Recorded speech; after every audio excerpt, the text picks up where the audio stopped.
you saw the value before you started.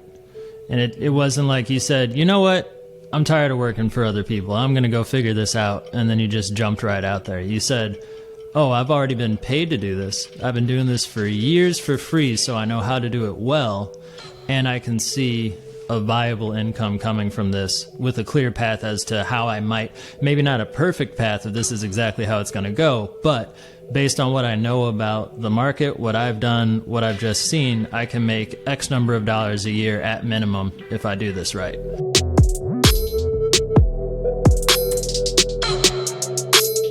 Hey, what's up, everyone? Welcome back to another episode here on Creative's Journey. I am your host, AB, and we have your co-host with us, Wolf. Howard, what's up, bro? How are you doing today? What's going on? Quite all right. How you doing? I am good. I'm good, man. Busy today, but that's to be expected, right? Every day's a busy. Well, actually, it doesn't have to be, but yeah, sure. Well, with this project, it is.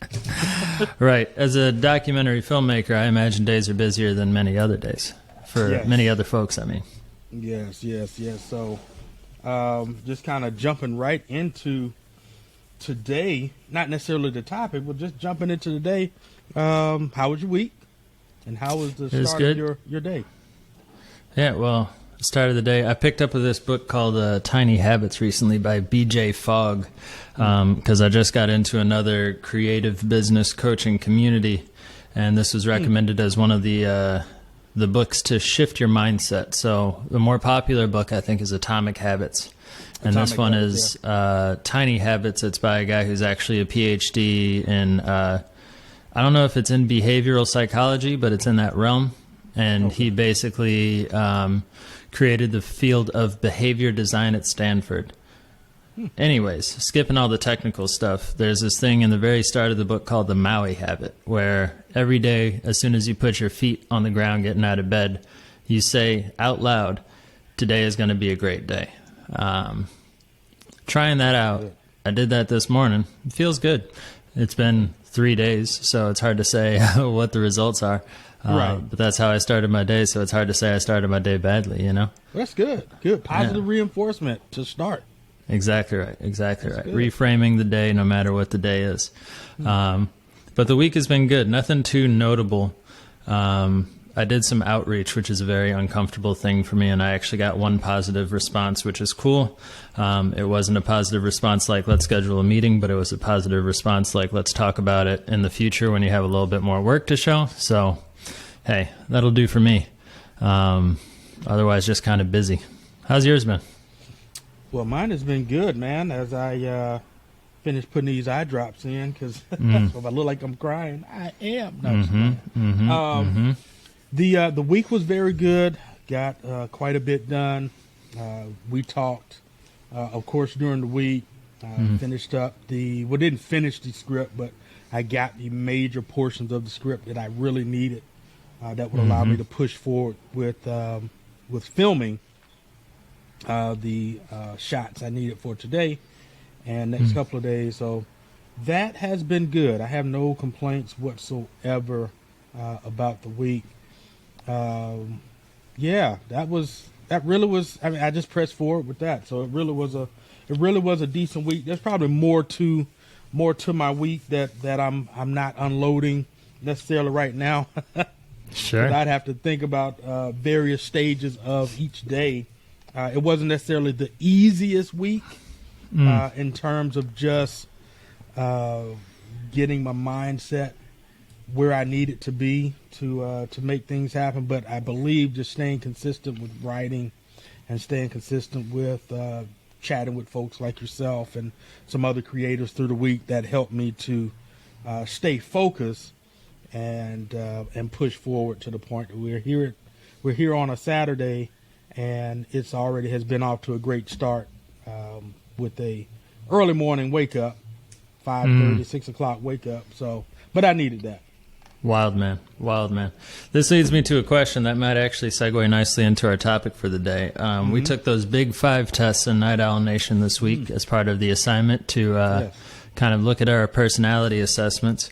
And when I took my test, I got some extremely high and extremely low scores, not to say as a value judgment, but my conscientiousness, my orderliness and follow through, lowest of low. My openness to experience the kind of creativity and intellectual stimulation, highest of high. And I found in the last week I've been thinking on that a lot because I didn't expect my scores to be quite where they were. Gotcha. And that's created kind of a gap, I think, in terms of how I viewed myself before taking the test to how I view myself now. I was curious if you've had that kind of reflection period, because we were talking about self-awareness and how unless you are factually self-aware, it's really hard to accurately assess how you are and how you show up. It sounds like you didn't have very much of a gap, and that might actually tie well into the concept of being a creative entrepreneur. So I'm curious to hear if you've had any thoughts, if you've been dwelling on that test and what you thought about that experience. Well, I dwelled on it about as long as you asking questions, some very good questions pertaining to the results of the test and how that fits into whether that says who I am exactly.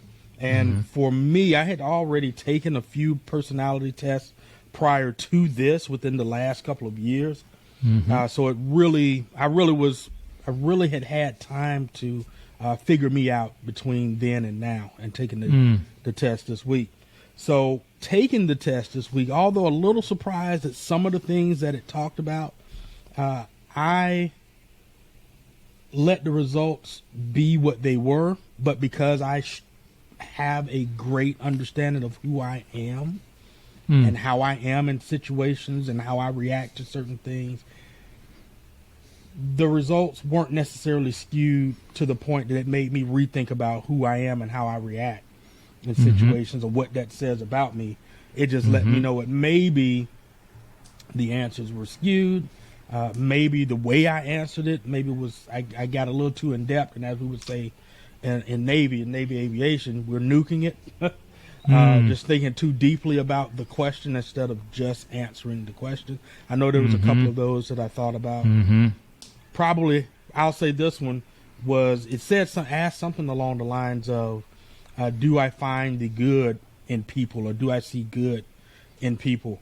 And based on my experience through life from when I was younger up until, now as an adult, I realized when I was younger, I was naive to how people really can be. I definitely saw the good in everybody. And I assumed anything bad that happened was the result of a misunderstanding, or it was a mistake. It wasn't intentional, whether it was taking something from me or misleading me some kind of way with information or just treating me badly. I found ways to make it not be their fault. Not necessarily my fault, but I found it not to be, it wasn't intentional, it wasn't their fault. After certain experiences that really showed a person's true color, meaning that as I got older, I figured out where my strong points were, and that I stopped tolerating a lot of bullshit, and I tactfully would handle those situations, and they weren't, of course, always received as just me standing up for myself and putting you in your place. And again, respectfully, it put a bullseye on my back to the point that people came after me, but the collateral damage was going to be my son, which at that time was about 8 months old. That changed my perspective on people. I'm sorry, it didn't change my perspective. It solidified the growth I had, that people mean what they mean. Good is either coming of them, or bad is coming of them that is toward you. And I really took that personally, because what was happening was going to affect my son, not just me. I didn't care about what you were trying to do to me. What my concern was the impact of what you were trying to do to me. The pain that you were trying to inflict on me was going to directly, not inadvertently, it was going to directly impact my son's life and his well-being. So from that experience, now I hope, I do look and hope I will see the good in people, but I do recognize that certain circumstances is going to allow for them to show the cards that they are wanting to play. And if bad is what it is, then check. I already saw it coming.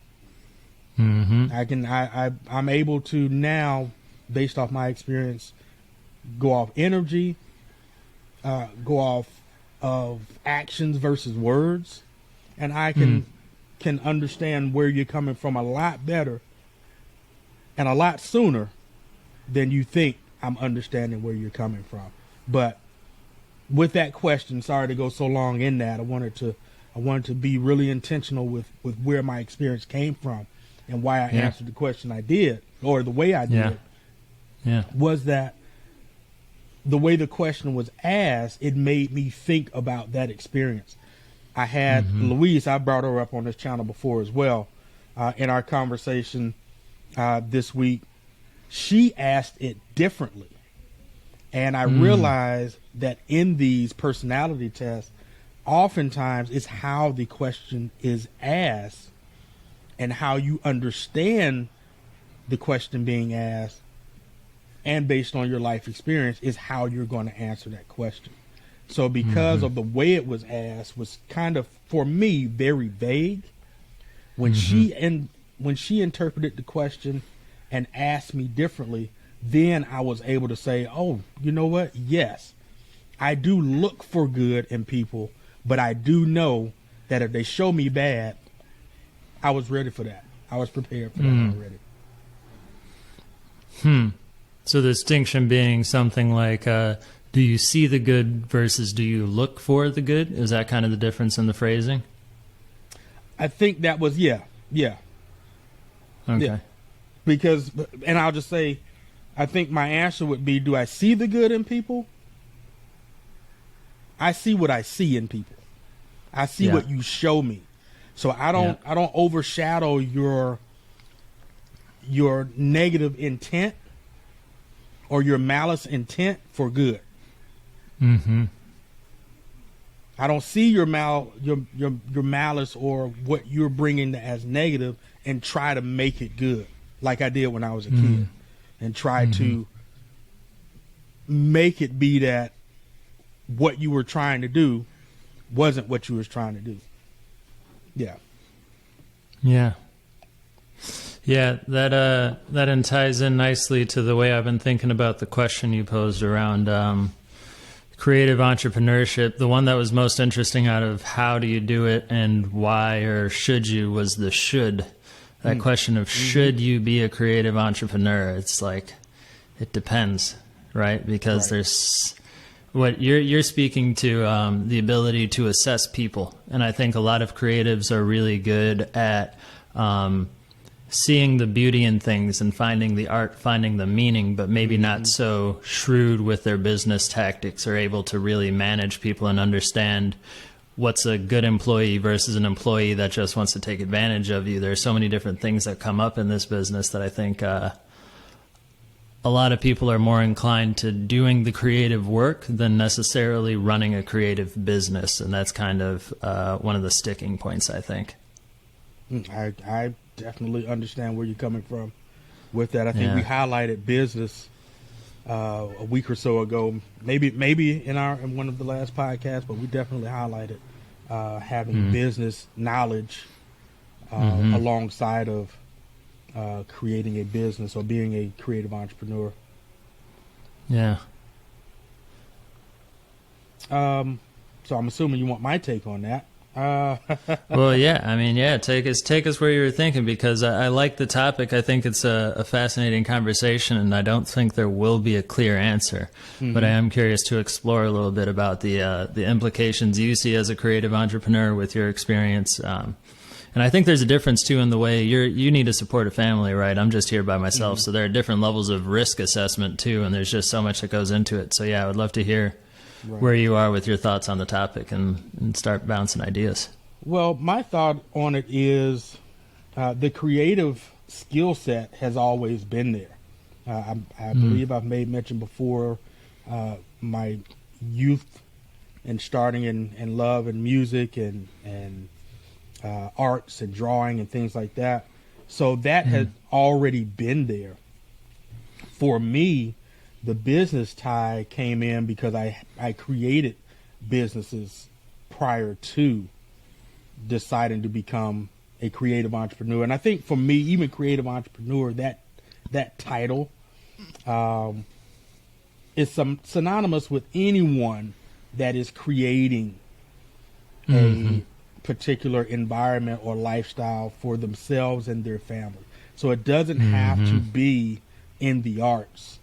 It can be anything that you're doing, whether it's creating a lane as an executive, whether it's creating a lane as a 9-to-5 and being able to create streams of income. So let me be clear on what creative entrepreneurship is for me, is that it is all avenues of whatever you do to create the lifestyle that you want for you and your family.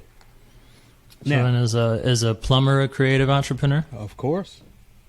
Okay. If you have taken, so it's very broad. Well, yeah, but the tie-in is you've taken the opportunity to use a skill set that you have and expound on that and build on that foundation to create wealth or generate revenue through your own business. So here's, and I'm not saying I disagree with that, but just to play devil's advocate, of folks who run convenience stores, that's a very commoditized industry. You're not really, you could innovate in a convenience store model. If it's yours. Most folks, sure. If it's yours, then yeah. If it's just you're an employee, no. And I don't mean just, and when I say, maybe I wasn't clear on that part, entrepreneurs, solopreneurs, anyone that step out from the I did say 9-to-5, and I'm sorry. I did say 9-to-5, and I want to clear that up because I'm talking with one of my friends now that is still 9-to-5 and trying to transition. He is a videographer, so he is trying to, and he's taking the steps to transition away from the 9-to-5. So with that said, if you are a 9-to-5er and you're creating that or generating revenue or creating that stream of income to begin separating from the 9-to-5, that's who I'm talking to. Because if you're comfortable just staying where you are, no, this is not who I'm talking to. I am looking to inspire, motivate, empower, encourage someone that's looking to take that risk. And like you said, I have a family. You don't have a family, but you're still taking a risk to look forward to building wealth and generating revenue as capital for other ventures that you plan to have. So that's who I'm talking to. If you're happy at your 9-to-5, no, I'm not talking to you. If you are at your 9-to-5 and you're trying to decide when is the right time, is now the right time, and when I do decide it's the right time, how do I jump out and make the first move? That's who I'm talking to. Okay. Well then, in that lane, when, why, how, should you? What are you thinking about? I'm thinking, again, from my experience, having had the opportunity to have my own businesses or create streams of income through business startups, especially in the .com boom, and then later as a professional baseball instructor or we would just call it player development to instruct and coach and all of that.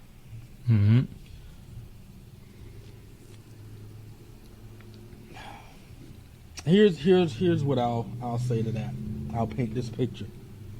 In 2015, I got stationed in Corpus Christi, Texas. I had been playing ball, had been coaching, instructing a little bit still, Mind you, I'm still in the Navy. And within the first week, I'm looking for a facility where I can train myself, because I know there are men's league there, and there are probably some travel teams or some teams that I can play some really highly competitive baseball. And I end up Googling some location that ends up being near the Whataburger Field, which is the home of Corpus Christi Hooks, AA affiliate of Houston Astros. I end up looking at the field. I'm excited. I'm like, oh, yes, this cool is right down the street from the field. I didn't expect the place to be open. It was a Sunday. Doors open, bay doors open. I go in. It happens to be the owner. He's in there training some guys. And, I said, hey, I introduced myself and I said, hey, I'm just looking for a place to train, but I'm more than willing to, clean up and, take care of the netting and machines and just kind of clean up after the sessions are over, just kind of trade off, my time and things like that. Didn't talk about instructing or anything, but just kind of trade off my time. And he was cool with that. He was like, man, I've been looking for someone. It was like perfect timing. He said, I prayed for someone, and here you come showing up on a random day that I wasn't even planning to be open. Cool. So a few months later has passed. We're doing well, having a good time, training, playing the whole nine. This particular day, he's got those same group of kids, travel ball, or select ball is what it's called there.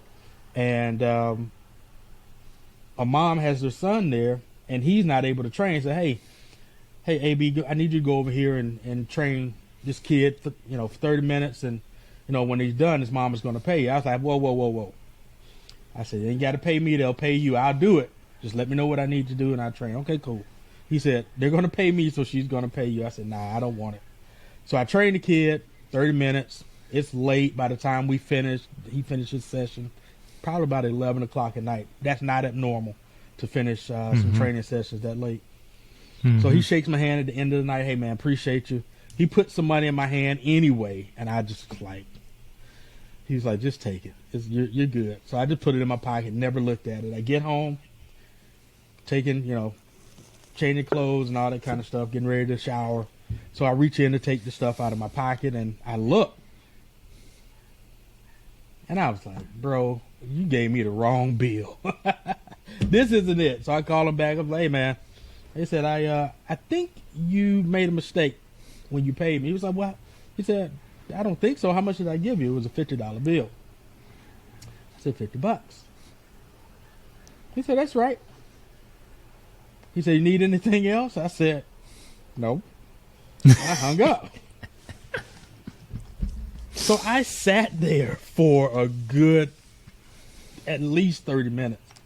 I was like, that was just 30 minutes and that was $50. So my wheels got to spinning, and within the next few months or so, I do some research, and he's one of those type of people. He's like me. Now I do my best, even throughout the time of the military career. I didn't charge anything. I just loved the art.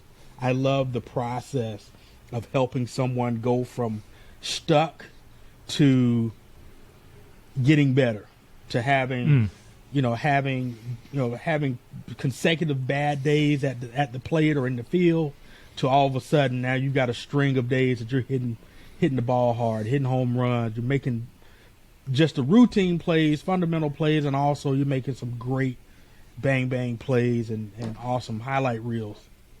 And I just love that aspect.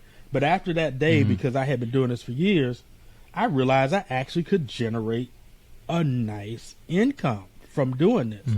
And I calculated the number of days I could do it, how many hours a day on a minimum, 3 days a week, 3 to 5 hours a day, charging a certain rate. Bro, that was 6 figures. I was like, why am I still in the Navy, bro?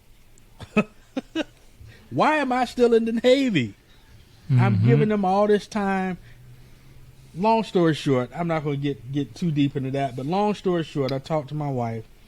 I said, hey, we're coming up on another about year and a half before the contract is up. Here are the numbers. Does this make sense to you? Because I can't just say I'm going to get out. I want to get out. I had to make it make sense. I had to show the numbers to support the reason that it was time to get out. Plus, all the accolades and everything that had happened in the Navy. And we decided it was time to get out. And I'll end it with this.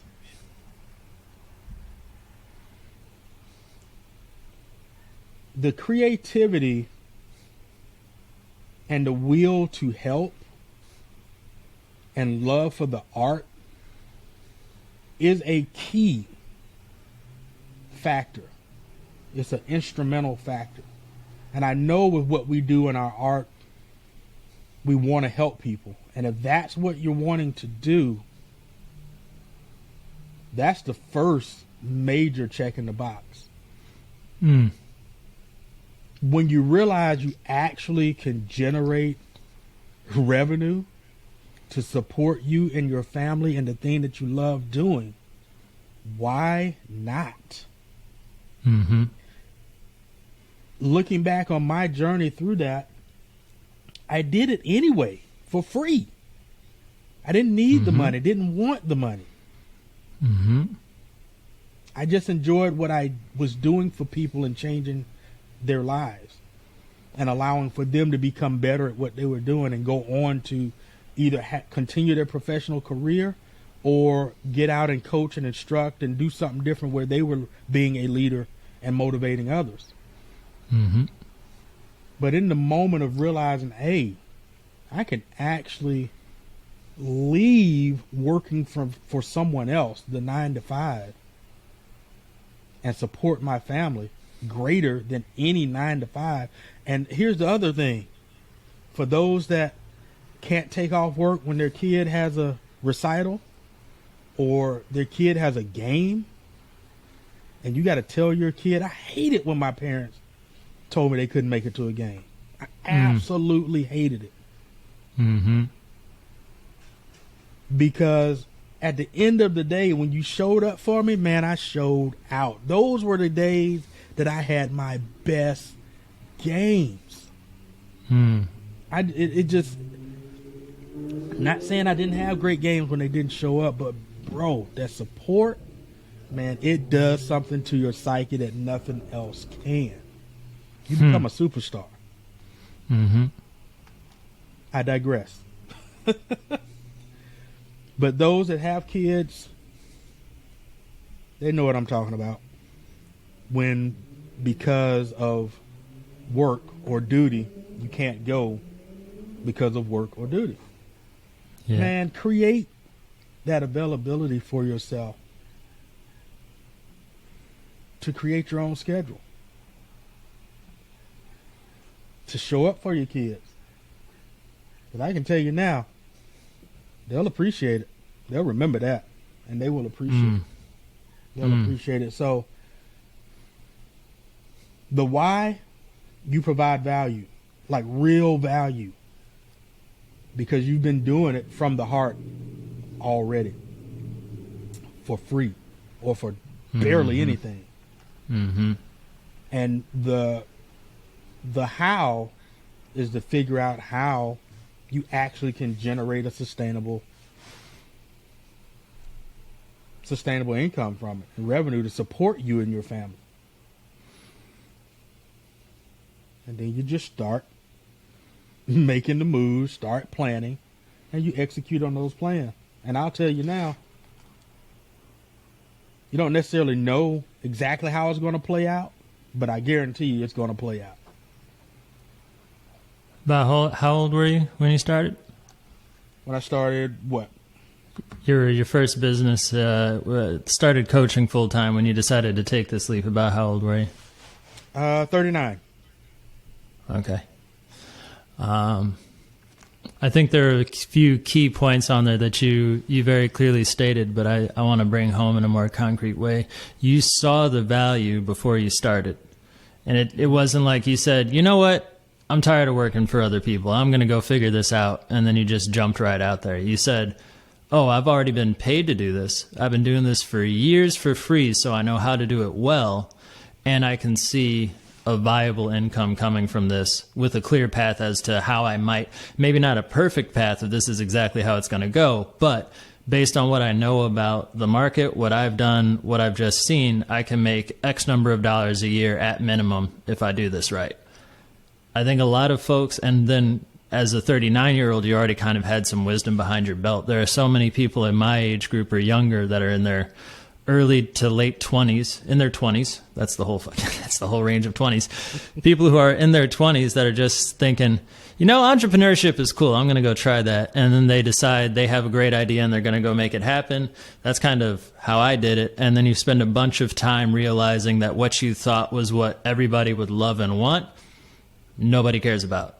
You completely misassessed what the problem was, and you created this brilliant solution, quote unquote, that is really just an exercise in your ego and thinking you have the best ideas on the planet. So I think to the question of when and how, if I were to go back, I would have started with validating the concept of what I wanted to do with my business with real people understanding, yes, I can actually provide this value on a day-to-day basis. I know where to find the people who need it, and I have a good sense of what I can charge to do it. I've looked into a lot of work, but I think that's a really key point, is really understanding what are the numbers to back this up. And if you don't have that, that's not to say don't do it. That's to say don't just jump right out of your 9-to-5 and start building. I mean, you can.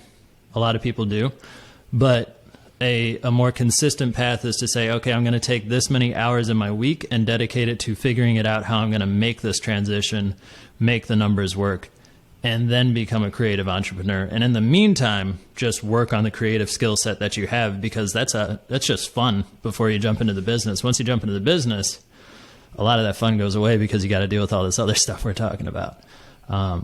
So yeah, I really appreciate the guidance there on that story. That's what I'm here for. That is yes, what sir. This is about. Yep. Yeah. Yeah, and then the point about defining your day, gift and a curse. I think for me, the conscientiousness thing I mentioned, the orderliness, I just don't have that. So I'm having to develop systems and processes to get myself to show up the same way every day, because without the 9-to-5 situation, that freedom has also hindered me, because I don't have enough personal discipline to make sure I'm doing the right things every day that move the business forward. Having KPIs, having consistent actions to keep that going. I think a lot of, like, with the broad creative entrepreneurship, when we think of like truly artistic creatives, a lot of folks like that just don't do discipline very well, because we love the ideas, we love the exploration. That discipline piece becomes so crucial, and I think that's a big point of struggle for a lot of folks. That is definitely a point of struggle. And even for me, it has been, because, you know, I'm grateful, as we mentioned earlier, you know, I'm grateful that I've had 14 years of military experience, that I automatically can wake up, well, through the grace of God, I'm automatically able to wake up at the times that I do, as early as I do. And I don't even think that's that early, but according to the consensus, that's very early, even 5 o'clock. 5:30 is early. 5 o'clock is early. Yes. Right. So, and it's from a business standpoint, I think about it in the sense that the rest of the world is doing something. It's not just about what's going on here in America. And I think that's the greatest aspect for being an entrepreneur, is that I realize in order to be successful, I have to expand my 24 hours beyond the landscape of the United States. I have to think about the people that we correspond with in the UK, in Africa, in India, wherever they are. So that's the great part. But to tap into what you were saying about the discipline, is very difficult when you're not being held accountable by anyone to show up,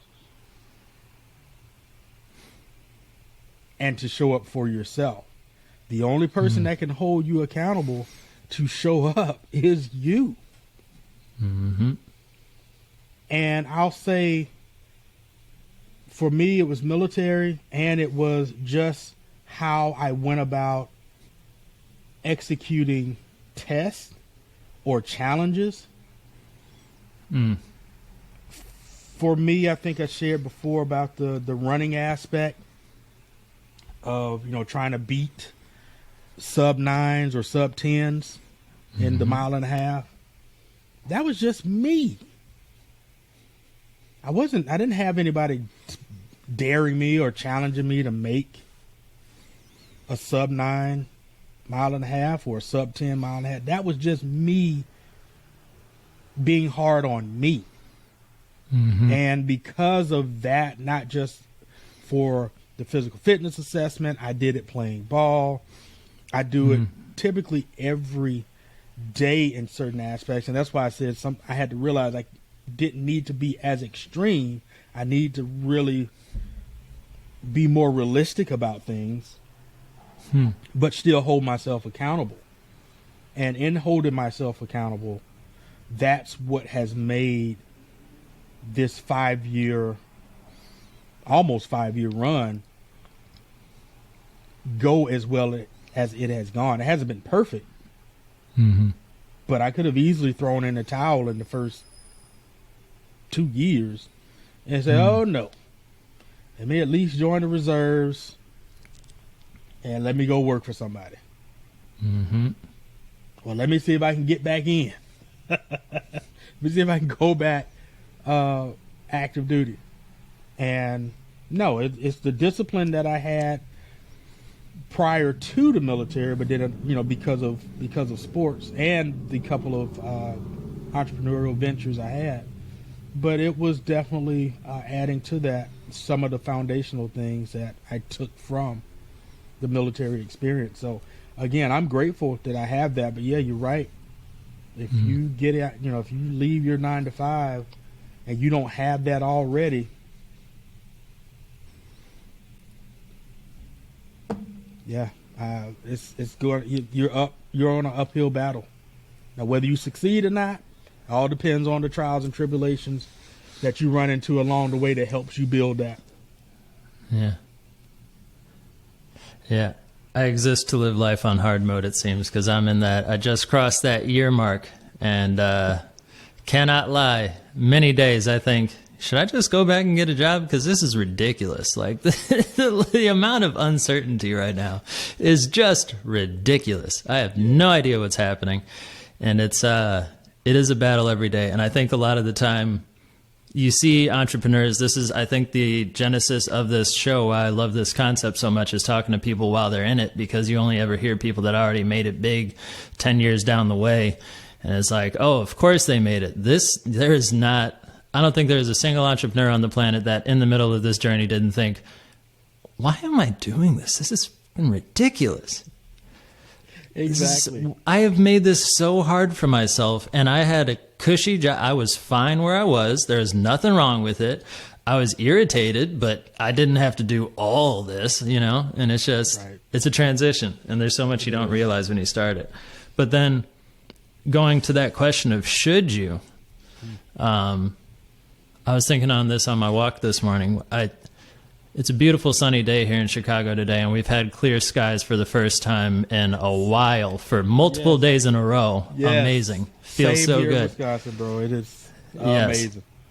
Fantastic time by the side of Lake Michigan right now. Oh. And I saw the sun up in the sky, and I was thinking, so we're on our way back from winter. We just passed our furthest point away from the sun. I'm thinking astrologically. We are on our rotation back around the sun. And then I just went into this, like, the expansiveness concept of the universe. And the question, why not? Like, with how insane existence is, the limited amount we know about what we are living in now, why should you not go and do something that actually makes you excited to wake up every morning?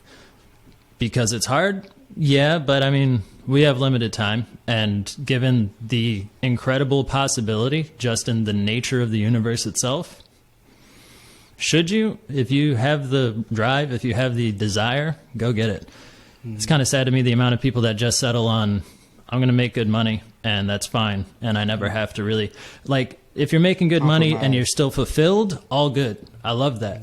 But if your whole thing is the world told me I have to make good money and retire comfortably so I can live out the last 30 years of my life in comfort, I would encourage you to explore whatever actually lights you up. And if that lights you up, then more power to you. That's not me, though. As I said, life on hard mode. I'm here to make things extremely difficult for myself until I find a way to live. Well, I mean, I kind of am living my most passionate days I've had. And so I'm on my right path. Yeah. For me, the money aspect, money, for me, here's where I'll take this. For me, it's been my faith. You and I haven't talked necessarily about our faith before. I do believe in Jesus Christ, and I believe everyone is entitled to have the belief system that they believe in. And we all will figure it out along the way. I'm just that person. I'll say this. I'd much rather die and meet Jesus and had it right than die and didn't try and I realized I had it wrong. So, but through my own personal experiences is why I believe, not just because of some theory.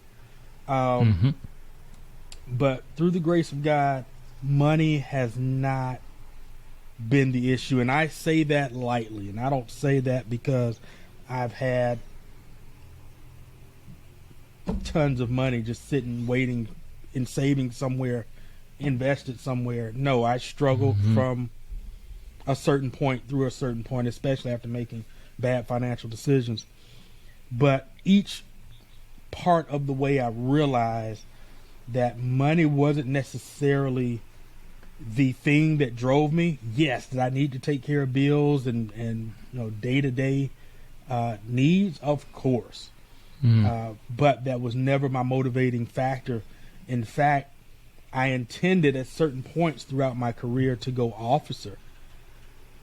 And because I would make more money going officer, and I felt that my leadership skills and my ability to be an officer had always been there, I seemed to always be around officers in my life. I just, for whatever reason, and I know now, at that time it was for whatever reason, but I know now it just was where I was intellectually, what my goals were, and just the maturity that I had and the skills, or not skills, but the experiences that I had, that I seemed to get around people that had money and had a wealthy mindset. And oftentimes those would be, not always officers, but oftentimes those would be officers, at least the early part of my career. And then entrepreneurs and CEOs and just a lot of other people that I crossed paths with. So I felt along the way, yes, I knew I would and could attain wealth. It just was not my motivating factor. So going officer, I negated doing that because I was like, I'm just doing it for the money. Is that really what I want to do? No. No. Of course, did it require more responsibility? Of course it did. Would I have to do as much work? Probably not. At least not physical labor. I would lead. I would be using my mind, my intellect. But I felt like it was money motivated, so I didn't do it.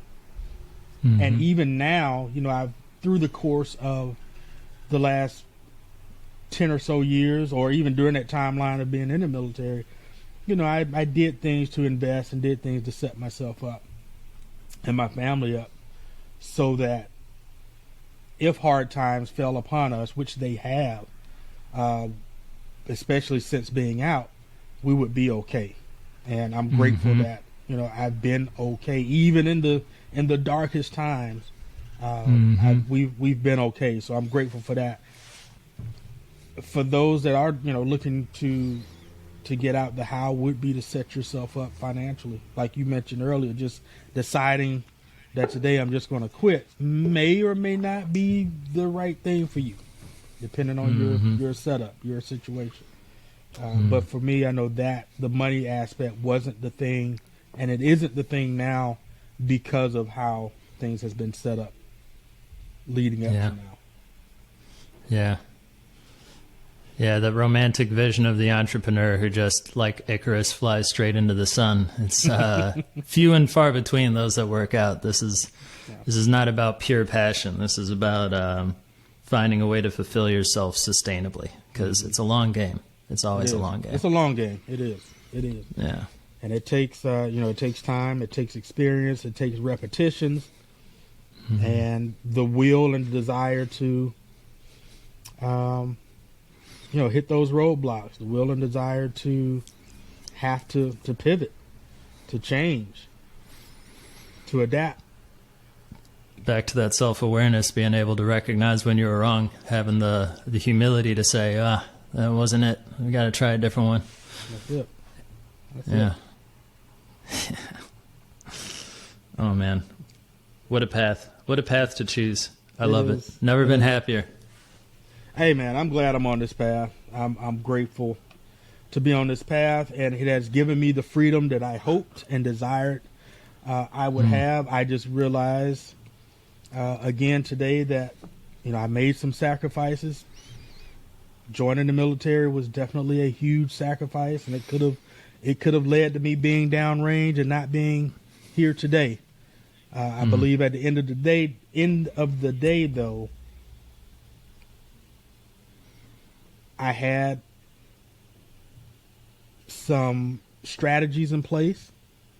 I had some goals to achieve, and I saw it as a pathway to get to where I wanted to get to. Even if just going to school was the only thing. In the midst of traveling and all that was great, but even in the pathway being going to school, to just get a piece of paper that I felt was important to my legacy and my family, it enabled me to be where I am. It enabled me to be where I am today. So I'm grateful for that. I didn't know it was going to go the way it went, but I was willing to take that chance. That was a gamble. That was taking a chance. That was definitely taking a chance. Anything could have happened within the first couple of years. Anything could have happened in the last few years of it that I wasn't able to get out or got kicked out. That was, I was just talking about in the beginning about that scenario, that situation of awareness. So that could have ruined everything. But your destiny is your destiny. I'm grateful. That's nice to be here.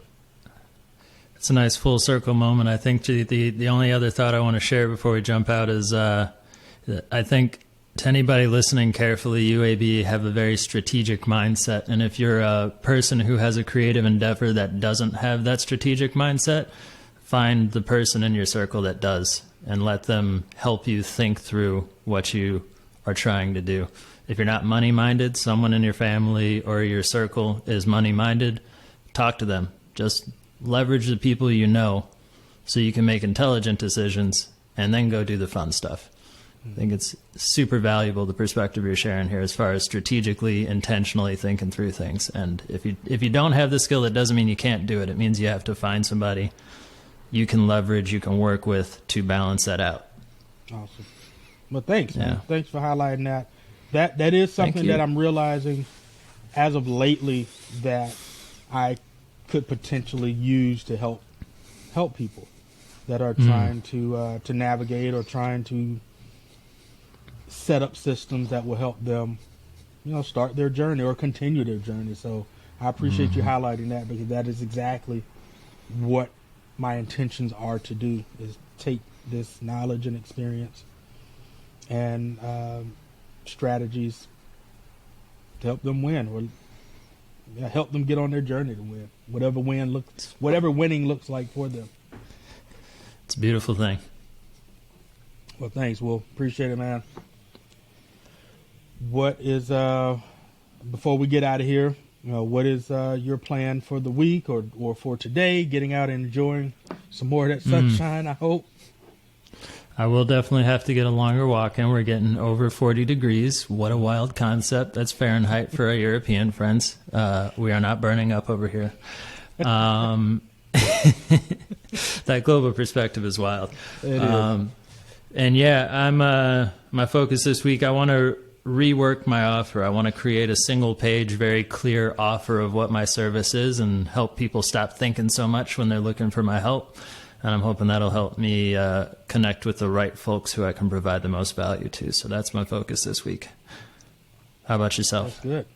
Well, just like I started this morning filming, I've got to go finish filming for a YouTube episode, as well as the documentary film that I'm creating now.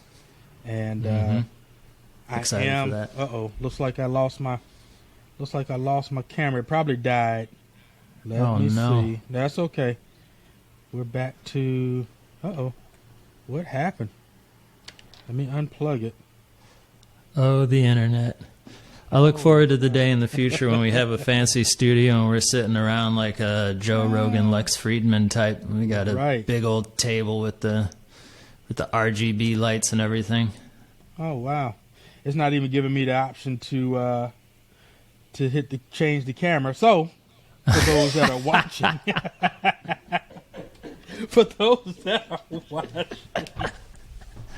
sorry, I am on blackout status.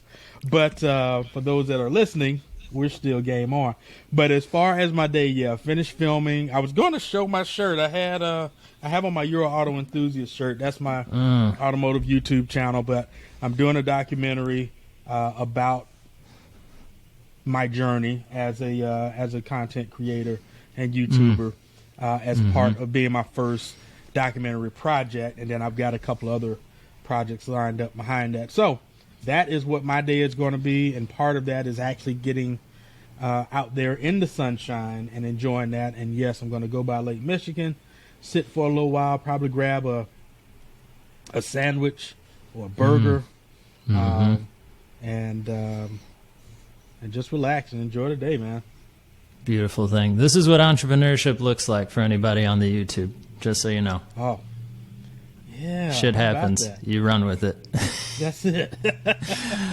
This is a sign to get out to the lake. We got to go enjoy this day. It is. Well, man, I appreciate you, Wolf. You enjoy the rest of your day. Appreciate your time as always and your perspective. Sir. Yes, sir. All right, you all. Well, you all take care. Thank you for watching or listening to another episode here on Euro. I'm about to say Euro Auto Enthusiast. See, I shouldn't have talked about the channel. Ooh. Go watch it if you want to. Subtle plug. Euro Auto Enthusiast, our sister channel. Where are we? Creative's Journey. That's right. Creative's Journey. Thanks for tuning in to another episode here on Creative's Journey. Hey, this is a real thing, y'all. Yeah. Y'all take care and enjoy the rest of your day. Have a beautiful, enjoyable creative journey, y'all. Be well.